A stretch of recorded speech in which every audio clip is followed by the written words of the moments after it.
যেহেতু মহারাষ্ট্রে থাকি সেই সূত্রেই মহারাষ্ট্রের কিছু কিছু খাবার আমি তৈরি করতে শিখে গেছি। আর অনেক দিন ধরেই থেকেছি, আগেও অনেক বছর থেকেছি, এখন আবার এসছি, আবার থাকছি। সেহেতু মহারাষ্ট্রের অনেক খাবারই আমাদের নিজেদেরও অনেক পছন্দের।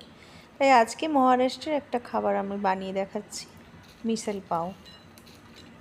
এইটা, এই যে আপনারা এই এইটা দেখছেন, এই স্প্রাউটটা, এটা হচ্ছে এখানে বলে মটকি। এখন এই এই ডালটা আমি যতদূর ভাবি এটা হয়তো খেসারির ডালের স্প্রাউট হবে, আপনি মুগ ডালের স্প্রাউটেও করা যাবে। এই জিনিসগুলোই যে আমি দেখাচ্ছি, এই জিনিসগুলো এখন এই গরম মশলাগুলো যদি আপনারা দেবেন তাহলে অথেন্টিক টেস্টটা আসে, বা নিজের মতন করেও দিতে পারেন।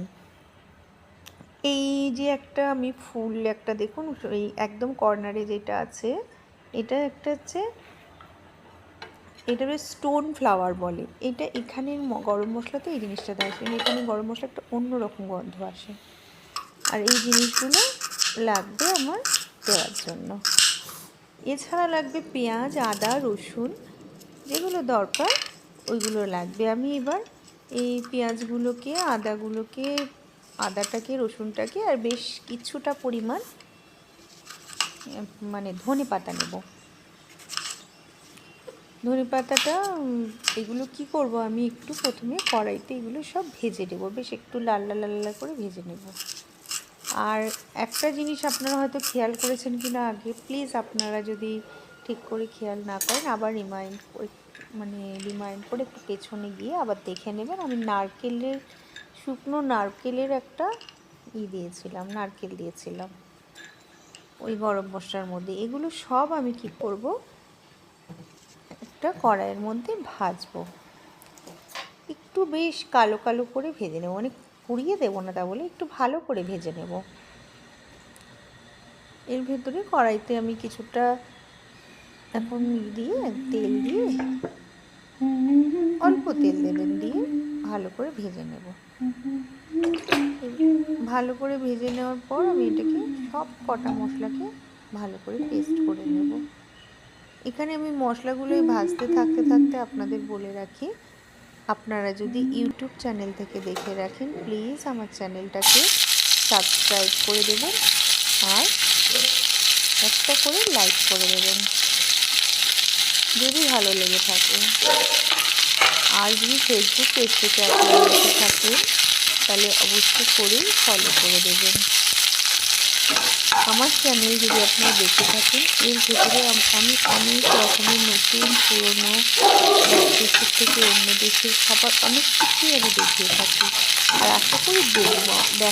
আমার চ্যানেল নতুন চ্যানেল যদিও, কিন্তু আমার খুব দেখানোর আপনাদের ইচ্ছা, সহজ পদ্ধতিতে আপনাদের শেখানোরও ইচ্ছা আছে। আর এগুলো খুব, আমি যেগুলো বানাচ্ছি না এগুলো কোনো কঠিন না, এগুলো চিরাচরিত খাবার, এমন না কোনো ফিউশন খাবার খুব কষ্ট করে এইটা চাই ওইটা চাই করে বানাতে হবে, কিচ্ছু নেই এতে করে। ঘরের জিনিস দিয়ে আপনারা করতে পারবেন। আর যেটা স্প্রাউট দেখালাম, এটা কী কী দিচ্ছি আমি একবার আবার দেখে নেবেন। মশলাগুলো অনেকগুলো রয়েছে, এটা ঠিক, একটু গোলমরিচ, একটু দারচিনি, তারপরে ওই স্টার ফ্লাওয়ারটা দিলাম, একটু লাল লঙ্কা, মানে কাশ্মীরি লঙ্কা ছিল, এমনি ঝাল লঙ্কাও ছিল, তারপরে কী যেন একটুখানি না স্যাফরান বলছি, জয়ত্রী দিয়েছিলাম, এগুলোই ছিল। আর গোটা গোলমরিচও দেখলেন, এগুলো সব ভালো করে, এবং তারপরে ছোটো এলাচও ছিল, ভেজে নারকেলের গুঁড়োটা সবার পরে দেবো। আর আপনাদের কাছে যদি নারকেলের গুঁড়ো না থাকে গোটা নারকেলও দিতে পারেন, নারকেল দেওয়া, এটা দিলে না এদের মতো পুরো টেস্টটা আসবে। আর এতগুলো যে জিনিসের মধ্যে দু একটা যদি জিনিস স্কিপও হয়ে যায় তাতে কিচ্ছু হবে না, কোনো মানে নেই যে বাজে টেস্ট হয়ে যাবে, এমন কোনো ব্যাপার নেই। দেখেছেন আমি পুরো লাল লাল করে ভেজে নিয়েছি। এইবার এই ভেজে নেওয়ার পর আমি এটাকে ভালো করে পেস্ট করে নেব। লাস্টে টমেটো দিয়ে নিলাম, দেখুন ধনে পাতা দিয়ে নিই, ধনে পাতাটা একটু বেশি করেই দিলাম। ধনে পাতার টেস্টটা এখানে এদের এখানে বেশিরভাগ খাবারেই দেখা যায় যে মাংস টাংস এই মশলা দিয়েও মাংস রান্না করা যাবে,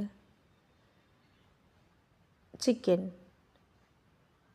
যে এইভাবে আমার হয়ে গেল পেস্ট। এবার কড়াইতে আমি তেল বসিয়ে যেই মশলাটার পেস্ট বানালাম ওইটা আমি কড়াইয়ের মধ্যে দিয়ে কষাবো। এগুলো যদিও সবই ভাজা, পেঁয়াজও ভাজা, সেই জন্য কালারটাও এমনি এসছে, কিন্তু টমেটোটা তো ভাজা না, টমেটোটা তোমার ভাজতেই হবে। সেহেতু আমি ভেতরে না মানে আগে না করলেও পরে কি করলাম মানে মানে এটা ভাজা ভাজা করলাম তেলের মধ্যে। আর তাছাড়া এছাড়ার মধ্যে ধনে গুঁড়ো, জিরে গুঁড়ো, হলুদ গুঁড়ো, লাল লঙ্কা গুঁড়ো, কাশ্মীরি লাল লঙ্কা, এই মানে এখানে যে মিসেলটা আমরা বলছি না, খুব সুন্দর একটা কালার হয়, ওই কালারটা না কাশ্মীরি লঙ্কা গুঁড়ো দেয়, তাই জন্য এরকম সুন্দর একটা কালার আসে। আর টেস্টটা সত্যি কথা বলছি, একবার আপনারা বানিয়ে দেখুন। আমি জানি না আপনারা কে কোথায় থাকেন, বাইরে যেখানেই থাকেন, একবার প্লিজ আমার রেসিপিটা একবার ফলো করে বানাবেন। আর বানিয়ে অবশ্য করেই কমেন্ট করবেন যে আপনার রেসিপি দেখে আমি বানিয়েছিলাম, ভালো হয়নি কি ভালো হয়েছে, যা আপনার মনে হয় তাই করবেন। এরপরে আমি ওই মটকিগুলোকে দিয়ে দিলাম, ওই স্প্রাউটগুলোকে। এবার স্প্রাউটগুলোকে দিয়ে আমি কিন্তু স্প্রাউটগুলোকে করিনি, সেদ্ধ করিনি, আমি রাতভর ভিজিয়ে রেখেছিলাম, 2 দিন ধরে ওটা দিয়ে স্প্রাউট বের করেছি। এখানে না এই স্প্রাউটগুলো কিনতেও পাওয়া যায় বাজারে, ইচ্ছা করলেই কিনতে পারেন। এখন তো ব্লিঙ্কিটেও অনেক ধরনের স্প্রাউট পাওয়া যায়, ইচ্ছা করলে কিনে নিতে পারেন। আর একটু ঝোলটা একটু বেশি লাগবে, এখানে বলে তাড়িটা বেশি লাগবে, তাড়িটা রাখার জন্য একটু আমি বেশি করে জল ঢেলে দিয়েছিলাম, কেন এই তাড়িটা দিয়েই না বেশ সবাই খায়, এই ঝোলের মতন এটা দিয়ে পাউরুটিটা কী করে, পাউটা চুবিয়ে চুবিয়ে চুবিয়ে চুবিয়ে খায়। আর এর ভেতরে মিসেল পাওয়ের একটা মানে টিপিক্যাল জিনিস হচ্ছে, যেটা ম্যান্ডেটরি দিতেই হবে, সেটা হচ্ছে ফারসান বলে, যেগুলো হচ্ছে চানাচুরও আমরা বলতে পারি, যে ঝুরি ভাজা টাইপের, মানে গাটি ভাজা চানাচুরগুলো আছে না, ওই টাইপের। দেখুন এই জিনিসগুলো এরা এখানে বলে ফারসান। এগুলো সাধারণত এই জিনিসগুলো খাওয়ার জন্যই তৈরি হয়। আচ্ছা, মুড়মুড়া দিয়ে যে ভেল টেল বানায় এখানে, এটাই দিয়ে থাকে বেশিরভাগ টাইম। এরপরে ধনেপাতা, লেবু, কাঁচা লঙ্কা যা দিয়ে সুন্দর করে সাজিয়ে, প্রথমে পেঁয়াজ দিয়ে নিয়েছিলাম, তারপর সুন্দর করে সাজিয়ে আমি মানে সে মানে পছন্দ হয়ে গেছে। চলুন তাহলে আমার হয়ে গেল রেডি খাওয়ার জন্য। আবার আসছি নেক্সট রেসিপি নিয়ে। টাটা।